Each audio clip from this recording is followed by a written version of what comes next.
கும்பாபிஷேகம் வரும். அந்த கும்பாபிஷேகம் வர்ற டைம் தான் 12 வருஷம் கொடுத்தேன். அப்போ வந்து அங்கே போய் கும்பிடுறவங்களுக்கு கண்டிப்பாக இந்த நிலைமைங்கிறது மாறுறது சான்ஸ் நிறைய.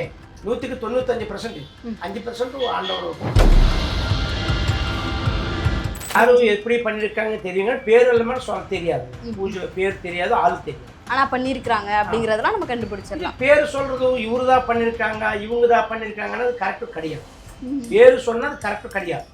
பேர் சொல்ல மாட்டாங்க. கரெக்டான ஜோசியர் கரெக்டான ஒரு பூஜாரி வந்து இவங்க உங்களுக்கு பண்ணியிருக்காங்கன்னு சொல்ல மாட்டாங்க. இந்த தெய்வ சக்தி கட்டு பண்ணதுனால அந்த தீய சக்தி அனுப்பிச்சிட்டா கரெக்டாக அவங்க வீட்டுக்குள்ள வரும். சில பேர் சொல்லுவாங்க தெய்வத்தையே கட்ட முடியும்னு சொல்லுவாங்க. அந்த சூரிய கிரகணம் டைமில் வந்து தெய்வத்துக்கு சக்தி கம்மியாக இருக்கும்னு சொல்லுவாங்க. துஷ்ட சக்திக்கு ஒரு சக்தி இருக்குது, அது தெய்வம் அவங்களுக்கு கொடுத்துருக்கு. அந்த துஷ்ட சக்தி கட்டுறது தெய்வ சக்தி நம்ம மாதிரி ஆளுங்க நிறைய பேர் இருக்கு. நம்மளை அஷ்டதிக் பண்ணுறான்னா என்ன தெரியுங்களா? அஷ்டமன்னா 8, 8ன்னா லக்ஷ்மி, அது 8 லட்சுமி, அஷ்டலட்சுமி திக் பண்ணுறதுன்னா திக்குன்னா பெருசு. ஓகே, அந்த மாதிரி அஷ்ட திக் பந்தனம் சொல்றது. அந்த மாதிரி எல்லாம் இருக்குதம்மா. ஒவ்வொரு யந்திரம் வந்து ஒவ்வொருக்கு யூஸ் ஆகும். யங் ஜெனரேஷனுக்கு பார்த்தீங்கன்னா ஒரு லவ்ல பிரச்சனை அப்படிங்கிறது தான் நிறைய பேருக்கு வந்து இருக்கு. அவங்களாம் எப்படி சார் அதை யூஸ் பண்ணுவாங்க? அவங்கெல்லாம் எப்படின்னா அதில் 2 விதம் இருக்குதம்மா. சில பேர் ஏமாத்துறதுக்கானே வருவாங்க, அதெல்லாம் நாங்கள் கொடுக்க மாட்டோம். அவங்க பேரில் மை போட்டு பார்ப்போம். அதுக்கப்புறம் இவர் கரெக்டான ஆளுன்னு தெரிஞ்ச பிறகு தான் நாங்கள் கொடுப்போம். பழகிட்டு விட்டுருவாங்க இல்லையா, அந்த மாதிரி அதை கொடுத்துட்டு அந்த பாவம் எங்கள் தலையில் கட்டுறது. ரெஃப்ளெக்ட் ஆன்மீகம் நேயர்களுக்கு வணக்கம். இன்னைக்கு நம்ம கூட கிருஷ்ணராஜு சார் இருக்கிறாரு. அவர்கிட்ட பேசுறதுக்கு நிறைய முக்கியமான விஷயங்கள் இருக்கு. வாங்க தொடர்ந்து பேசலாம். வணக்கம் சார். வணக்கம் அம்மா, சொல்லுங்க சார். நம்ம வந்து தொடர்ந்து ஜோதிடம் மாந்திரிகம் அப்படின்னு சொல்லி நிறைய விஷயங்கள் பார்த்துக்கிட்டே இருக்கோம். இப்போ நீங்க வந்து என்னென்ன மாதிரியான விஷயங்கள்லாம் பண்ணிட்டு இருக்கீங்க சார்? நாங்கள் வந்து அம்மா ஜோதிடம், முகத்தை பார்த்து ஜோதிடம் சொல்றதும், கைரேகைகள் பார்த்து சொல்றதும், நம்ம பேர் ராசி வச்சு பார்த்து சொல்றோம். பிறந்த தேதி பேர் ராசி. நாங்கள் ஜாதகம்னா ஜாதகம் பார்த்து சொல்லுவோம். ஜாதகம் வந்து பார்த்து அவங்க டேட் ஆஃப் பர்த் கொடுத்தா அவங்க என்ன நாலு நட்சத்திரம் எல்லாம் பார்த்து சொல்கிறோம். சார், இப்போது நீங்கள் ஃபேஸ் பார்த்து சில விஷயங்கள்லாம் சொல்லுவோம் அப்படின்னு சொல்கிறீங்க இல்லையா? என்னென்ன மாதிரியான விஷயங்கள்லாம் ஒருத்தவங்களோட முகத்தை பார்த்தே நம்மளால் கணிக்க முடியும் சார்?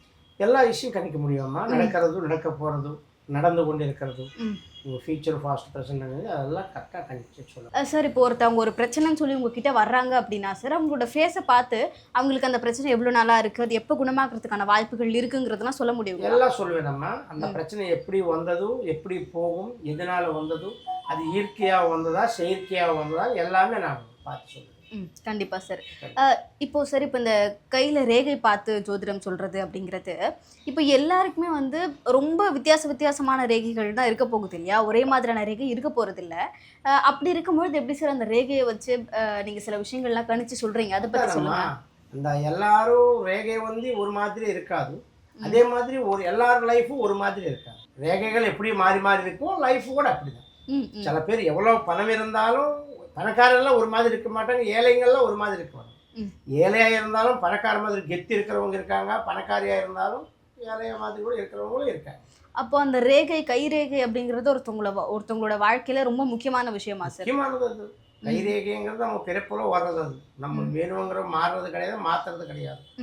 அது ஒரு புஷ்கர காலத்துக்கு ஒரு தடவை மாறும்னு சொல்லுவாங்க. ஒரு புஷ்கர காலம்னா எத்தனை தெரியுமா? 12 வருஷம். ஓகே. 12 வருஷத்துக்கு ஒருக்கா ரேகைகள் சிலது சேஞ்சுகள் இருக்கு. அப்படிங்களா? ஒரு மனிதனோட அதிர்ஷ்டம் கூட கேக்குறதுக்கு ஒருத்தவங்களோட கை ரேகை வந்து 12 வருஷத்துக்கு ஒரு முறை மாறும்னு சொல்றீங்க? மாறுமான இந்த ரேகை இங்கிட்டு வராது, அதுல கொஞ்சம் வளரும். வளர்ச்சியிலும் மாற்றங்கள் தெரியும் சார். அப்போ ஒரு மனிதனோட வாழ்க்கையில இந்த 12 வருஷம் கழிச்சு இந்த ரேகைகள் மாறும்போது வாழ்க்கையில வந்துட்டு கொஞ்சம் கீழே இருக்கிறவங்க ரேகை மாறும்போது கொஞ்சம் மேல போறதுக்கான வாய்ப்பு இருக்கு. எல்லாரும் ஒரு புஷ்கர காலத்துக்கு வந்து மாற்றங்கள் வந்து எல்லாரும் பணக்காரியா இருக்கிறது கிடையாது, பணக்காரங்களா இருக்கிறது கிடையாது, ஏழைகளா இருக்கிறது கிடையாது. அதுதான் இது ரேகைகளை மாற்றம்ங்கிறதும் இது பூர்வ காலம்ல கணிச்சு சொல்றது. இது நமக்கு இப்போ சில பேருக்கு நிறைய பேருக்கு தெரியாது. ஒரு புஷ்கரம்ங்கிறதும் நம்ம உலகத்துல வந்து 12 வருஷம். 12 வருஷத்துக்கு ஒருக்க எல்லா பிரசித்தி பெற்ற சுயம்பு கோயில் எல்லாத்துக்குமே கும்பாபிஷேகம் வரும். அந்த கும்பாபிஷேகம் வர்ற டைம் தான் 12 வருஷம் கொடுத்தேன். அப்போ வந்து அங்கே போய் கும்பிடுறவங்களுக்கு கண்டிப்பாக இந்த நிலைமைங்கிறது மாறுறது சான்ஸ் நிறைய இருக்கு. 195%, 5% ஆண்டவர் விட்டு வழி கண்டிப்பாக இருக்கு. ஏன்னா புஷ்கர காலமாங்கிறதும் 12 வருஷத்துக்கு ஒருக்கா எல்லாரும் யாராக இருந்தாலும் சரி கஷ்டத்துலேயே வாழ மாட்டாங்க, பணத்திலேயே வாழ மாட்டாங்க. கண்டிப்பாக 12 வருஷத்துக்கு ஒருக்கா சேஞ்சு கண்டிப்பாக இருக்கும். இதுவே கொஞ்சம் தலைகீழா நடக்கிறதுக்கான வாய்ப்புகளும் இருக்கா எல்லாமே சார்? இருக்கும். இந்த ரேகை மாறுறது வந்து மேல இருக்கிற ஸ்டேஜ் இருக்கிற வச்சு மேலே போகிறது இருக்குது, மேலேருந்து கீழே வர்றது இருக்குது. அது காக்கிறவங்க தான் ஐடியா உள்ளவங்கன்னு சொல்லுவாங்க. கண்டிப்பா சார். இப்போ நீங்க நிறைய பொருட்கள் வச்சிருக்கீங்க இல்லையா? இங்க பார்க்கும்பொழுது நிறைய தகடுகள் இருக்கு, வெத்தலை இருக்கு, மை இருக்கு. ஸோ இதெல்லாம் நீங்க என்னென்ன விஷயங்களுக்காக பயன்படுத்திட்டு இருக்கீங்க சார்? இது வந்து மை போட்டு பார்க்கறதம்மா, பார்த்துக்கீங்க. இது இப்படி பார்த்து நம்ம அம்மன் பூஜை பண்ணுறது, காளி பூஜை பண்ணுறது, நைட்டு டைமில் காளி பூஜை பண்ணி மை போட்டு பார்க்கறது. மை போட்டு பார்த்துட்டோம்னா உங்களோட பேர், ஒருத்தரோட பேர் வச்சு பார்த்தோம்னா அது நிலைமை மொத்தம் தெரிஞ்சிடும். சில பேருக்கு தூங்கினா கெட்ட கிணம் வரும். அது எப்படி வந்தது, ஏன் வந்தது, அது இயற்கையாக வர்றதா இல்லை எதனா கிரகா பிடிச்சிருச்சா, பேய் பிடிச்சிருச்சா, பயந்து இருக்காங்களா. சில பேர் தூக்கத்தில் வளருவாங்க. இந்த 5 வயசு 4 வயசு 8 வயசு பசங்களை கூட சில பேர் யூரியனத்தை ஊற்றுவாங்க. சில கிரகங்கள் இருக்கும், பால கிரகா, செண்டி கிரகா, மொண்டி கிரகா, பீட கிரகா, பிசாசி கிரகான்னு 64 கிரகங்கள் இருக்கும். அந்த மாதிரி கிரகம் எதேனும் பிடிச்சி இந்த மாதிரி வளர்றது இந்த மாதிரி இருக்கும். சில பேருக்கு நைட்டு தூக்கத்தில் பதட்டத்தில் எழுந்திரிப்பாங்க.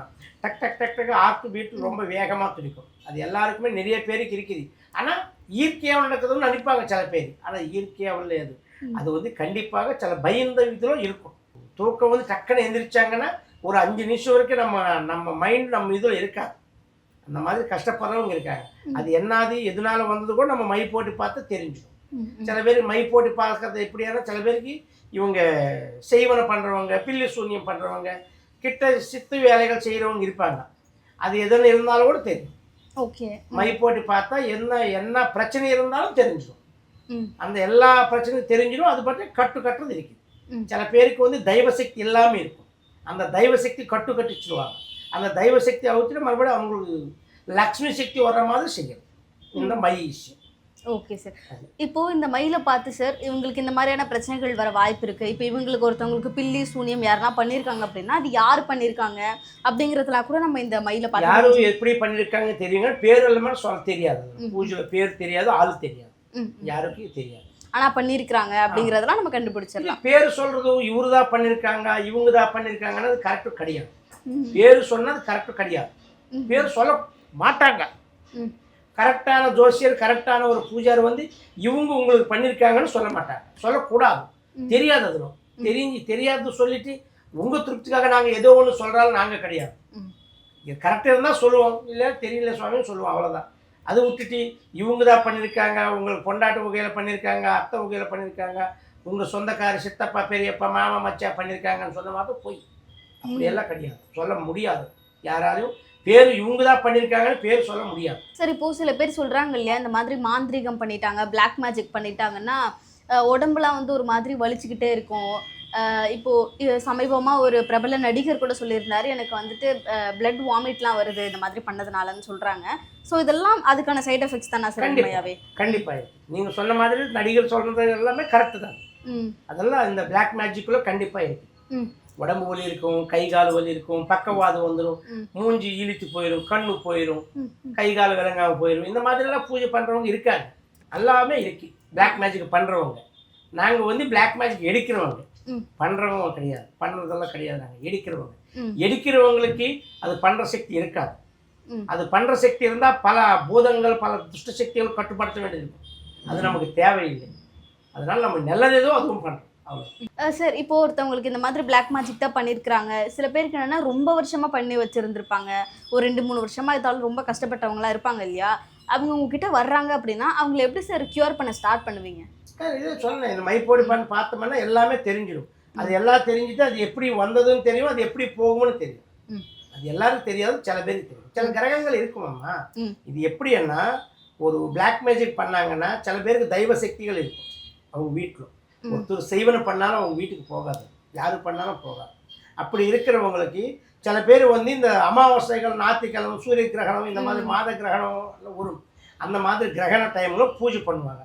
முதல்ல இந்த தெய்வ சக்தி கட்டுவாங்க. இந்த தெய்வ சக்தி கட்டு பண்ணதுனால அந்த தீய சக்தி அனுப்பிச்சிட்டா கரெக்டாக அவங்க வீட்டுக்குள்ளே வந்துடும். இந்த தெய்வ சக்தி சில பேர் சொல்லுவாங்க தெய்வத்தையே கட்ட முடியும்னு சொல்லுவாங்க. அந்த சூரிய கிரகணம் டைமில் வந்து தெய்வத்துக்கு நிறைய பேருக்கு தெரியும் தெய்வத்துக்கு சக்தி கம்மியாக இருக்கும்னு சொல்லுவாங்க. ஏன்னா சூரிய கிரகணம் வர்றப்போ கோயில்கள் எல்லா கோயில்களும் வந்து லாக் பண்ணுவாங்க. அதுக்கப்புறம் வந்து கோயிலெல்லாம் திறந்து கழுவிட்டு அதுக்கப்புறம் தான் பூஜை ஆரம்பிப்பாங்க. அதனால சில துஷ்ட சக்திகள்னால சில டைமில் இந்த துஷ்ட சக்திக்கு ஒரு சக்தி இருக்குது, அது தெய்வம் அவங்களுக்கு கொடுத்துருக்கு. அந்த துஷ்ட சக்தி கட்டுறது தெய்வ சக்திக்கு நம்ம மாதிரி ஆளுங்க நிறைய பேர் இருக்குது. நான் மட்டும்தான் இல்லை, இருக்காங்க. அவங்க மட்டும் யாருன்னா தெய்வ சக்தி கட்டாமல் நல்லபடியாக இருக்கிறவங்களும் இருக்காங்க.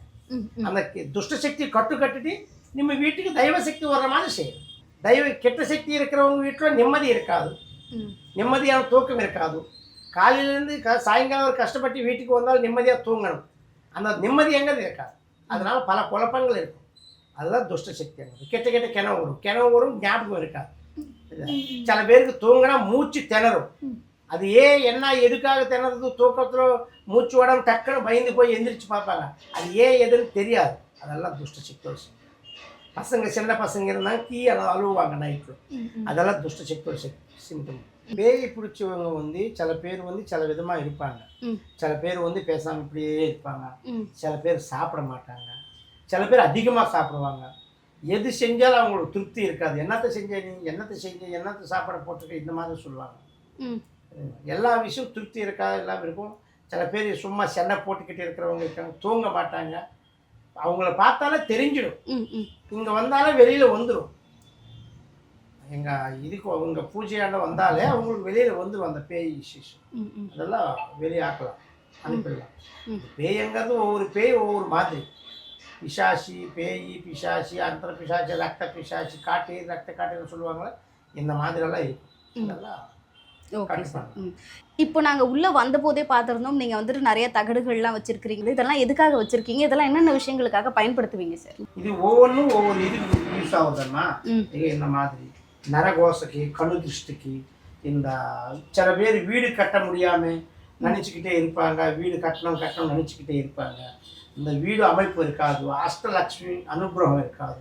அந்த அஷ்டலட்சுமி அனுகிரகம் இருக்குது. கடனாளியாக இருப்பாங்க. அந்த கடனால தான் தீர்றதுலாம் இருக்கும், தெரியுதுங்களா? அதுக்கு சில பேருக்கு என்ன வேலை செஞ்சாலும் தொழில் அபிவிருத்தி முன்னேற்றங்கள் இருக்காது. அந்த தொழில் முன்னேற்றங்களுக்கு தெரியுதா, சீத்தல யந்திரம்னு சொல்லுவாங்க. சீத்தல யந்திரம் 9 கிரக அஷ்ட திக்பந்தனம் பண்ணுறது இருக்குது. நம்மள அஷ்ட திக்பந்தனம்னா என்ன தெரியுங்களா? அஷ்டமன்னா 8, 8ன்னா லக்ஷ்மி, 8 லட்சுமி, அஷ்டலட்சுமி திக் பண்ணுறதுன்னா திக்குன்னா பெருசு. அந்த மாதிரி அஷ்ட திக்பந்தனம் சொல்கிறது. அந்த மாதிரிலாம் இருக்குதம்மா. ஒவ்வொரு யந்திரம் ஒவ்வொருக்கு யூஸ் ஆகும். பேய் பிடிச்சவங்களும் கூட இருக்குது. வீட்டில் தெய்வ சக்தி இல்லாமல் கெட்ட கிணவு வாங்குறவங்க கூட இருக்குது. அந்த வீட்டில் வச்சா போதும், யாரும் கெட்ட கிணவு வராது. அந்த மாதிரிலாம் சக்தி வாழ்ந்த தகவலாம் இருக்குது. சார், இப்போது நம்ம நிறைய விஷயங்கள், நீங்கள் என்னென்ன விஷயங்கள்லாம் பண்ணுறீங்கன்னு நிறைய விஷயங்கள் பேசிக்கிட்டு இருக்கோம். இப்போ உங்ககிட்ட யாருன்னா ஒரு பிரச்சனைக்காக ரொம்ப பிரச்சனையில் வந்தாங்க, நாங்கள் அவங்களுக்கு இப்படி தீர்வு கொடுத்து இப்போ அவங்க நல்லா இருக்காங்க, அது பார்க்கும்பொழுது இப்போ உங்களுக்குமே ஒரு சந்தோஷம் இருக்கும் இல்லையா? உங்ககிட்ட சரியாகி போனாங்க அப்படின்னா அந்த மாதிரி ஒரு நிகழ்வு சொல்லுங்கள் சார். நிறைய பேர் வந்திருக்கிறேம்மா. நிறைய பேர் ஒருத்தரும் சொல்ல முடியாது. நாள்பட்ட நோய் இருக்கு. 4 வருஷ கணக்காக நீ வீட்டில் எப்போ பார்த்தாலும் சண்டைகளை போட்டு இருக்காங்க, தெரியுமா? சில பேர் வீடு சரியில்லை, வீடு மாற்றி இன்னொரு வீட்டுக்கு வாடகை போகிறவங்களும் இருக்காங்க. அந்த மாதிரி கூட அனுப்பியிருக்குதுறாங்க. அப்புறம் இந்த வீட்டில் சத்யநாராயண வர்த்தகம் ஒன்று இருக்குது. தமிழ்நாடுன்னு சில பேருக்கு தான் தெரியும், சில பேருக்கு தெரியாது. கணபதி ஹோமம் எல்லாருக்கும் தெரியும். ஆனால் வீடு யாரு கட்டினாலும் முதல்ல கணபதி ஹோமம் பண்ணிட்டு அப்புறம் சத்யநாராயண வர்த்தம் பண்ணணும். சத்யநாராயண பூஜைன்னு சொல்லுவாங்க. அந்த சத்யநாராயண பூஜை பண்ணிட்டோம்னா யாருக்கு வேணாலும் எல்லாருக்குமே வீட்டுக்கு ஒரு லக்ஷ்மி கலங்கிறது கண்டிப்பாக அந்த மாதிரி இருக்குது. அதெல்லாம் நல்லபடியாக ஆகிறதுக்கு நிறையா இதுகள் சொல்லுவோம். முடிஞ்ச அளவுக்கு நாங்கள் பண்ணுவோம், தெரியுங்களா? சில பேர் இந்த பூஜைகளில் கூட குணமாகிறது இருக்குது. நாங்கள் தான் பெரிய ஆளுங்க. பூஜை இருக்குது, இயற்கையான பூஜை இருக்குது, செயற்கையான பூஜை இருக்குது. செயற்கையாக எது வந்தாலும் நாங்கள் தடுத்துருக்கோம். இயற்கையாக வர்றது இந்த லக்ஷ்மி தேவி கோயில், நரசிம்ம சுவாமி கோயில், ஐயனார் கோயில், இந்த மாதிரி கோயில்களுக்கு போனால் கிளியர் ஆகிறதும் இருக்குது. சில பேர் இந்த நாகதோஷங்களுக்கு தான் நாங்களே பண்ணுறது, யாரும் செட் ஆகாமல் இருக்கும் சில பேருக்கு. அதெல்லாம் தயார் பண்ணுவோம். சார், இப்போ ரொம்ப நாளாக திருமணம் ஆகாமலே ஒரு ஆணுக்கு இருக்குது அப்படின்னா அவங்களுக்கு ஏதோ பேய் இருக்கும், அவங்கள சுற்றி மோகினி இருந்துச்சுன்னா திருமணம் ஆகாதுங்கிற மாதிரியான விஷயங்கள்லாம் கேள்விப்படுறோம். அதெல்லாம் உண்மைங்களா? உண்மை இருக்குதம்மா. பேய் தான் வந்துருச்சு சொல்ல முடியாது, மோகினி தான் இருக்குன்னு சொல்லலாம். சில பேருக்கு சில மாதிரி இருக்கும், சில பேருக்கு ஒவ்வொருத்தருக்கும் ஒவ்வொரு மாதிரி ப்ராப்ளங்கள் இருக்கும். அதெல்லாம் கிளியர் ஆக்கணும்னா கரெக்டாக கல்யாணம் ஆகிடும். இப்போது திருமணம் ஆயிட்டு கூட சார் சில பேர் என்னென்னா கொஞ்ச நாள் சந்தோஷமாக இருந்திருப்பாங்க, அதுக்கப்புறம் ஏதோ ஒரு பிரச்சனை அவங்க வாழ்க்கையில் வந்துக்கிட்டே இருக்கும் இல்லைங்களா? அதுக்கெலாம் என்ன மாதிரியான விஷயங்கள் பண்ணலாம்? அது அம்மா சில பேருக்கு இயற்கையாகவே மனம் குணம் அந்த மாதிரி இருக்கும். அதுக்கு நம்ம ஒன்றும் குணம் மாற்றி நல்ல சந்தோஷமாக இருக்கிறது என்ன செய்யணுமோ அதை செய்யணும். ம். இந்த செயற்கையில் சில கிரகங்கள் பேய்கள் இந்த காற்று கருப்பு இந்த மாதிரி எதனா பிடிச்சாலும் அதுக்கும் விமுக்தி இருக்குது. அதை கிளியர் பண்ணிவிட்டு மறுபடியும் அவங்க சந்தோஷமாக இருக்கிறது என்ன செய்யணுமோ அதை செய்யணும். இப்போ இந்த கணவன் மனைவி அப்படின்னும்போது இந்த வசியம் அப்படிங்கிற விஷயம் வந்துட்டு அவங்க 2 பேரும் உண்மையாவே சந்தோஷமா இருக்கிறதுக்கு உதவி பண்ணுங்களா? அதை பத்தி சொல்லுங்க சார். கண்டிப்பாக வசீகரமாங்கிறது வசீகரம் பல வகையான இருக்கிறது, ஒரே வகை கிடையாது. வசீகரமாக கணவன் மனைவி பண்ணுறதோ இந்த இது மாதிரி தொழில் வசீகரம் பண்ணுறது இருக்குது. தொழில் நம்ம பேச்சில் திறமைங்கிறது சபா வசீகரம்னு சொல்லுவாங்க. அந்த சபா வசீகரம்ங்கிறது 10 பேரோட நம்ம பேசுகிறா பேச்சுக்கு ஒரு பவர் இருக்கும். அந்த மாதிரி வசீகரமெல்லாம் இருக்குது. பிஸ்னஸ்க்கு ஒரு வசீகரம் இருக்குது. தொழில் அந்த வசீகரம் மந்திரம் படித்து ஒரு தகுடு இருக்கும், அது வச்சு பண்ணால் பிஸ்னஸ் நல்லா இருக்கும். சில பேர் கணவன் மனைவி சண்டை போட்டுக்கிட்டே இருக்கும். சில கணவர்கள் சும்மா நம்ம பொண்டாட்டி சண்டை போட்டுக்கிட்டு சுவாமியை பொண்டாட்டி நாங்கள் 2 பேர் சந்தோஷமாக இருக்கிற மாதிரி பண்ணுவோம் பண்ணுவோம். பிரியறவங்க கேட்பாங்க, பிரியறதுக்கெல்லாம் நாங்கள் பண்ண மாட்டோம், சேர்றதுக்கு வேணால் நாங்கள் பண்ணுவோம். சார் இப்போ இந்த வசியம் அப்படின்னு சொல்லும் பொழுது சார், இப்போ அது பண்றதுனால என்ன சைடு எஃபெக்ட் இருக்குங்களா? நம்ம வந்துட்டு ஒன்றும் சைடு எஃபெக்ட் ஒன்று இருக்காது. அந்த வசியத்தில் சைடு எஃபெக்ட் நாங்களும் மைக்கு மறந்து கொடுக்கல. நாங்கள் வசீகரம் பூஜை பண்ணுறது அது நல்லதுக்கு பண்ணுறத தவிர கெட்டதுக்கெல்லாம் பண்ண மாட்டோம். இப்போ ஒருத்தவங்க பிஸ்னஸ்க்காக இந்த மாதிரி உங்ககிட்ட இருந்து ஒரு தகடு வாங்குறாங்க, மை வாங்குறாங்க அப்படின்னா சார், அது வாங்கி வச்சதுக்கப்புறம் என்னென்ன மாதிரியான மாற்றங்களை அவங்களோட பிஸ்னஸில் பார்க்க ஆரம்பிக்கலாம், அவங்களோட வீட்டில எல்லாம் பார்க்க ஆரம்பிக்கலாம் சார்? அது அவங்க வர்ற பிரச்சனை தீர்வுதான் இல்லையா அவங்களுக்கு தெரிஞ்சிடும் இல்லையாம்மா. அது காரணம் இப்படி ஆகணும்னு சொல்லுவியா. எந்த பிரச்சனைக்கு வருவாங்களோ அந்த பிரச்சனைலேருந்து விடுவிக்கிறாங்களா இல்லையா அவங்களுக்கே கண்டிப்பாக மாற்றங்கள் தெரியும். இப்போ வந்துட்டு உங்களை வந்து எப்படி காண்டாக்ட் பண்ணலாம்? நீங்கள் வந்துட்டு எப்படி சரி என்னென்ன என்னென்னா இப்போ சென்னையிலேயே இருக்கிறவங்க உங்களை டைரெக்டாக வந்து பார்க்கலாம், இப்போ வேற ஊர்ல இருந்து பார்க்குறாங்க அப்படின்னா எப்படி உங்ககிட்ட பேச முடியும்? எப்படி சார்? என்னன்னா தொலைபேசிகளில் பேசலாம். ஃபோன் நம்பர் கொடுக்குறாங்க. அந்த ஃபோன் நம்பரில் பேசுனாங்கன்னா இந்த ஊரில் இருக்கிறவங்க பேசுவாங்க, நமக்கு அப்புறம் வந்து வெளியூரில் இருக்கிறவங்க பேசுவாங்க, வெளிநாட்டில் இருக்கிறவங்க பேசுவாங்க. அவங்க பேரும் ஃபோட்டோ பிறந்த தேதி இருந்தால் பிறந்த தேதி டைம் அனுப்பிச்சிங்கன்னா நாங்களே பார்த்து சொல்கிறோம். ஓகே. வெளிநாட்டில் இருந்தாலும் சொல்கிறோம், வெளியூரில் இருந்தாலும் சொல்கிறோம், ஃபோன்லேயே எல்லாம் சொல்கிறேன். ஃபோன் பண்ணால் ஒரு தடவை ஃபோன் பண்ணாலே போதும், அவங்க ஃபோட்டோ பார்த்தாலும் அவங்க என்ன பிரச்சனை ஏது பிரச்சனை மொத்தம் சொல்கிறேன். சார் இப்போ இந்த காலத்து இந்த யங் ஜெனரேஷனுக்கு பார்த்தீங்கன்னா ஒரு லவ்ல பிரச்சனை அப்படிங்கிறது தான் நிறைய பேருக்கு வந்து இருக்கு. அப்படி இருக்கும் பொழுது சார் இப்போ நீங்கள் சொன்னீங்க இல்லையா மை, அது வாங்கி பயன்படுத்தி காதலர்கள் இப்போ என்ன திருமணமானவங்களுக்கு வேற, கல்யாணம் ஆகாமல் இருக்காங்கன்னா வேற, அவங்களாம் எப்படி சார் அது யூஸ் பண்ணுவாங்க? அவங்கெல்லாம் எப்படின்னா அதில் 2 விதம் இருக்குதாம்மா. சில பேர் ஏமாத்துறதுக்கானே வருவாங்க, அதெல்லாம் நாங்கள் கொடுக்க மாட்டோம். அது என்ன ஏதுன்னு சொல்லுவோம், அவங்க பேரில் மை போட்டு பார்ப்போம், அதுக்கப்புறம் இவர் கரெக்டான ஆளுன்னு தெரிஞ்ச பிறகு தான் நாங்கள் கொடுக்குறோம். இல்லை நம்ம தேவைக்கு இந்த மாதிரி பண்ணி பழகிட்டு விட்டுடுவாங்க இல்லையா, அந்த மாதிரி அதை கொடுத்துட்டு அந்த பாவம் எங்கள் தலையில் கட்டுறது அது கரெக்டு கிடையாது. நான் மட்டும் இல்லை, எந்த ஆளும் கொடுத்தாலும் அது நல்லது கிடையாது. இந்த மாதிரி மை வச்சு 2 பேர் வந்துட்டு சந்தோஷமாக வாழறாங்க அப்படின்னா எவ்வளோ நாளைக்கு அவங்களால ஒன்றா இருக்க முடியும் சார்? ஒரு ஆள் சந்தோஷமாக வாழ ஆரம்பித்தாங்கன்னா புருஷன் பொண்டாட்டி அவங்க லைஃப் மொத்தம் சந்தோஷமாக தான் இருப்பாங்க. கொஞ்ச நாள் சந்தோஷமாக இருந்துட்டு பிரிஞ்சு போக மாட்டாங்க. இந்த மாதிரி துஷ்ட பூஜைகள் என்ன பண்ணாதான் பிரிவாங்க. ஓகே. அது அந்த துஷ்ட பூஜை அப்படின்னா அது என்னது சார்? அதான் கெட்ட பூஜைகள். கொஞ்ச நாள் நல்லா இருப்பாங்க, ரொம்ப பாசமாக இருப்பாங்க, அதுக்கப்புறம் அப்படியே சேஞ்ச் ஆயிடுவாங்க. அதுதான் கெட்ட பூஜைகள். இதென்ன ப்ராப்ளங்கள், இந்த சொல் பேச்சு கேட்கறது. சரி, இப்போ நிறைய பேருக்கு பிரச்சனை அப்படின்னா இந்த பிளாக் மேஜிக் யாருன்னா பண்ணியிருப்பாங்க, அதனால ஒரு பிரச்சனை வந்திருக்கும் அப்படிங்கிறது. இப்போ சில பேருக்கு என்னன்னா அந்த முச்சத்தில் இருக்கக்கூடிய அந்த சுற்றி போட்டிருப்பாங்க இல்லையா, அதை மிதிச்சிட்டாங்க அப்படின்னா அவங்களுக்கு அதுக்கப்புறம் கெட்டது தான் நடக்கும் அப்படின்னு சொல்கிறது. இன்னொருத்தவங்களோட திருஷ்டி அவங்களுக்கு வந்துருச்சுன்னா அதுக்கப்புறம் தொடர்ந்து கெட்டது தான் நடக்கும்னு சொல்கிறாங்க இல்லையா, அதெல்லாம் உண்மைதானா? கரெக்டாக இருக்குதும்மா. அது எலுமிச்சி பழம், கோழி முட்டை இதெல்லாம் சுற்றி போடுவாங்க. அது சுற்றி போட்டாங்கன்னா அது பார்க்காம தாண்டி வருவாங்க சில பேர். அது தாண்டி வந்தால் அவங்களுக்கு எந்த பிரச்சனை பண்ணுவாங்களோ அந்த பிரச்சனை அவனுக்கு வந்துடும், தாண்டவருக்கு வந்துடும். அவருக்கு வந்துச்சுன்னா அது அப்படியே இவரு கண்டினியூ மறுபடியும் அந்த மாதிரி பூஜைகள் பண்ணிட்டு அதுக்கு தகுந்த விமுக்தி பண்ணாதான் அது போகும். சார் இப்போது சில பேருக்கு என்னென்னா எதனா ஒரு பிரச்சனை இருக்கும், அவங்க ஹாஸ்பிட்டலுக்கு போயிருப்பாங்க, எதனா தெரப்பிலாம் எடுத்திருப்பாங்க, பட் ஆனால் அவங்களுக்கு அது வந்து க்யூர் ஆன மாதிரியே இருக்காது இல்லைங்களா? ஸோ அதுக்கெலாம் நீங்கள் எதனா தீர்வு சொல்கிறீங்களாங்கிறது ஒன்று.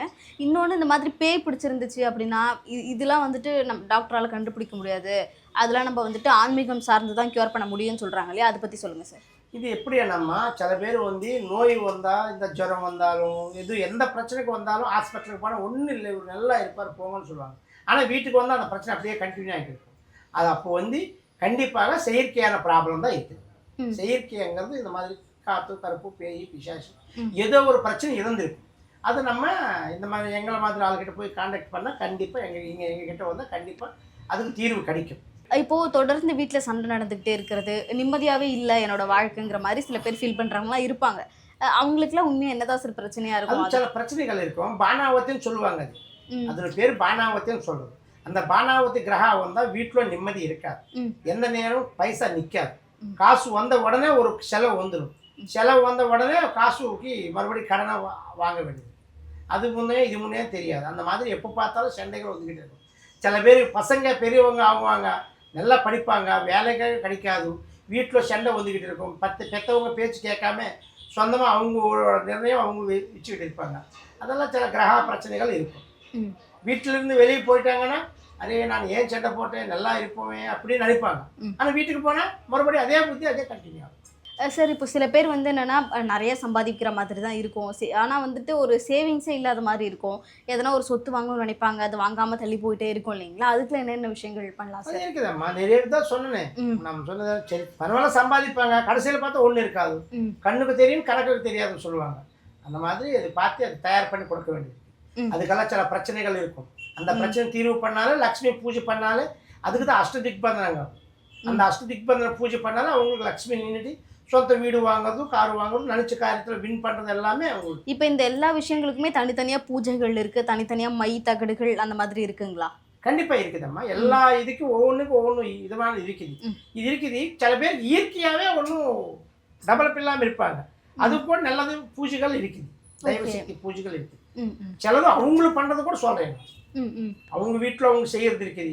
இந்த சப்த சனிக்கிழமைகள் சப்த திங்கக்கிழமைகளை பூஜை எல்லாம் இருக்குது. அது கூட சொல்கிறேன் நான். அது கூட பண்ணிக்கலாம். எல்லாத்துக்கும் நம்ம கிட்ட ஒலி இருக்குதம்மா. எல்லாத்துக்குமே தீர்வு கண்டிப்பாக கிடைக்கும். இப்போ நீங்கள் பூஜைகளும் அவங்களுக்காக பண்ணி தருவீங்க. இந்த மாதிரி மைகளும் அவங்களுக்காக யார் யாருக்கு என்னென்ன பிரச்சனையோ அதுக்குன்னு வித்தியாசமான மைகள் இருக்குது. ஒரே மை வந்து கொடுக்க மாட்டீங்க. இந்த மாதிரி மை இருக்குது. தகடுகள் அப்படின்னு பார்க்கும்பொழுது இங்கே நிறையா இருக்குது. இப்போது யார் யாருக்கு என்னென்ன தருவீங்க? ஒரு ஒரு விஷயத்துக்கும் என்னென்ன வித்தியாசங்கள் சார்? தகடு பயன்படுத்தினா என்ன மாதிரி இருக்கும்? மை பயன்படுத்தலாமா? இந்த பூஜை அப்படிங்கிறது இவ்வளோ விஷயங்கள் இருக்குல்ல, அதை பற்றி மையம் வந்து எல்லாரும் பயன்படுத்த முடியாதம்மா. யாருக்கோ ஒரு ஆளுக்கு தான் அது. இந்த தகுடு வந்து சில பிரச்சனைகள் நிறைய இருக்கும். சில பேர் வீட்டு பிரச்சனைக்கு ஒரு பூஜை தகுடு இருக்கும். சில பேருக்கு பொண்டாடி புருஷன் சண்டைக்கு ஒரு தகுடு இருக்கும். சில பேர் தெய்வ சக்தி வர்றதுக்கு ஒரு தகுடு இருக்கும். சில பேருக்கு இந்த செய்வன இந்த மாதிரி பிரச்சனை இருக்கிறவங்களுக்கு ஒரு மாதிரி பூஜை தகுடு இருக்கும். சில தகுடுகளை பூஜை பண்ணி அவங்க மேலே சுற்றிட்டு தாண்டி வச்சு தீசி தண்ணியில் விடுறது இருக்கு. இந்த மாதிரி தகுடுகளும் இருக்கு. இப்போ இந்த தகடு சார் நம்ம சரியாக அவங்க இப்போ சில பேர் இந்த தகடு மூலமாக எதனா ஏவி விடுவாங்க, அந்த தகடை திருப்பி யார் ஏவுனாங்களோ அவங்களுக்கே போயிரும்லாம் சொல்கிறாங்க இல்லையா? அதெல்லாம் உண்மைதாங்களா? அம்மா நம்ம கரெக்டாக இருந்தோம்னா நம்ம பூஜை பண்ணிட்டோம்னா, நான் பூஜை பண்ணிட்டேன்னா உங்களுக்கு நல்லவங்களுக்கு நல்லா இருக்கிற அந்த தகுடு அது இருக்கிற செய்வனை வெளியே வந்துச்சுன்னா யார் அனுப்பிச்சாங்க அவங்களுக்கு போயிடும். யாரும் கெட்டதை நினச்சி இவர் மேலே அனுப்பினாங்களோ அவங்களே போயிடும். அது இந்த வீட்டு விட்டு வெளியே போனாங்கன்னா அந்த வீடு இல்லையான்னு என்ன பண்ணுவாங்க? திருப்பி பழைய வீடு வந்து கண்டிப்பாக அது இயற்கை. அது வந்துடும். செஞ்சவங்களும் செஞ்சு வந்து கண்டிப்பாக அனுபவிச்சு தான் ஆவாங்க. இப்போ நம்ம பூஜையை பற்றி பேசியிருந்தோம் இல்லைங்களா? என்னென்ன மாதிரியான பூஜைகள்லாம் பண்ணுறீங்கிறது சொல்லுங்கள் சார். அது எப்படி பண்ணுவீங்க? இப்போ ஆன்லைன்லேயே ஒருத்தவங்க உங்களுக்கு கால் பண்ணுறாங்கன்னா அவங்க பூஜை பண்ணும்போது உங்களுக்காக வர வேண்டியது இருக்குங்களா? அதை பற்றிலாம் சொல்லுங்கள். சில பேர் வந்து பக்கத்தில் இருந்தால் வருவாங்க, வெளியூரில் இருப்பாங்க, வெளிநாட்டில் இருப்பாங்க, நேரடியாக வரமாட்டாங்க. அவங்க ஃபோட்டோ இந்த பேரு ஜாதகம் இதெல்லாம் வச்சுட்டு பூஜை பண்ணுங்க. அவங்க பேரில் பூஜை பண்ணிட்டு அந்த கிரகம் விமுக்தி பண்ணுங்க. கண்டிப்பாக இருக்குது. அவங்க ஃபோட்டோ மேலே சுற்றினாலே போதும். சார் இப்போது யாருக்குன்னா எதனா ஒரு பிரச்சனை இருக்குது அப்படின்னு சொல்லி உங்ககிட்ட வந்து நீங்கள் அவங்களுக்கு தீர்வு கொடுத்து அவங்க ஓகே அவங்க நல்லாகி இப்போ வந்து அவங்க நல்லா இருக்காங்க எனக்கு தெரியும் அப்படிங்கிற மாதிரி எதனா விஷயங்கள் இருக்கா? நிறைய இருக்குதம்மா. நாங்கள் சொல்லி அவங்களுக்கு இந்த பிரச்சனைக்கு விமுக்தி பண்ணிட்டு கரெக்டாக குணமாக ஆன பிறகும் நல்லா சுவாமி உங்களால் நான் நல்லா இருக்கேன். ஆனால் செல்ஃபோன் வாங்கி கொடுக்குறவங்க இருக்காங்க, மோதிரமும் கொடுக்குறவங்க இருக்காங்க. இந்த மாதிரி நம்ம கிஃப்ட் கொடுக்குறவங்க நிறைய பேர் இருக்காங்க. அதாவது ஏன்னா அவங்க தான் இவர் தான் பண்ணாருன்னு ஆள் காட்ட முடியாது. ஏன்னா ஒத்துக்க மாட்டாங்க. அவங்க சொந்தக்காரர் இதெல்லாம் பார்ப்பாங்க இல்லையா? இவருக்கு இந்த பிரச்சனை இருக்கா அப்படி சொல்லுவாங்க. அதனால ஆள் காட்ட முடியாது. தவிர நிறைய பேருக்கு ஒருத்தர் இல்லை, நிறைய பேருக்கு என்ன பிரச்சனைக்காக வந்தாங்கன்னு. என்ன பிரச்சனைனா வீட்டுல முன்னேற்றங்கள் இல்லை, தொழில் இருக்கும் செய்ய முடியாது, எந்த நேரம் பார்த்தாலும் இருப்பாங்க. தொழிலை வேலைக்கு போனால் செய்ய முடியாது, வீட்டுக்கு வந்தால் தூக்கம் வராது, நிம்மதி இருக்காது, நிம்மதியாக தூக்கம் இருக்காது. எந்த நேரம் பார்த்தா ஏதோ தொலைச்சவ மாதிரி அப்படியே இருப்பாங்க. அந்த மாதிரி ஆளுக்கு இருக்குது. தொழில் காசு நிற்காம சும்மா வளைச்சிக்கிட்டே இருப்பாங்க, காசு நிற்காது. அந்த மாதிரி இருக்குது. இந்த கணவன் மனைவி பிரச்சனை, கெட்ட கிணவு வர்றது, தூக்கம் நிம்மதி எல்லாமே. யாரோ வந்து தூக்கத்தில் களத்தில் இருக்கிற மாதிரி எல்லாம் மூச்சு திணற விட்டு படாக்கன்னு எழுந்திருப்பாங்க. அந்த மாதிரி எல்லாம் குணப்படுத்தினவங்க நிறைய பேர் இருப்பாங்க. ஓகே. இப்பலாம் உங்களுக்கு அந்த பிரச்சனை எதுவுமே இல்லாம சேஃப்டியா சந்தோஷமா இருக்காங்க. ம். எந்த ஒரு பிரச்சனையும் இல்லாமல் சந்தோஷமா இருக்காங்க. ஏன்னா நாங்கள் இன்னைக்கு நேற்று பண்ணுறது இல்லைம்மா, நாங்கள் தலைமுறையாக பண்ணுறோம். சரிங்களா? நம்ம இந்த சென்னையில் நிறைய பேருக்கு கொடுத்துருக்கு, நிறைய பேர் பண்ணிருக்கு. சென்னை மட்டும் இல்லை, வெளியூர் எல்லாம் போயிட்டு வந்திருக்கு, வெளிநாடு கூட போயிட்டு வந்திருக்காங்க. இப்பவும் வருஷத்துக்கு ஒருக்கா வெளிநாடெல்லாம் போயிட்டு வந்தாங்க. அங்க போய் அங்க இருக்கிறவங்களுக்கு அங்கே இருக்கிறவங்க இருக்காங்க, நம்ம வருஷம் பார்க்குறவங்க இருக்காங்க, அவங்களெல்லாம் பார்த்துட்டு வந்துருக்காங்க. தொடர்ந்து நிறைய விஷயங்கள் வந்து சொன்னீங்க. உங்க நேரத்துக்கு ரொம்ப நன்றி சார். ஓகே, சந்தோஷமா. ஓம் நம சிவாய.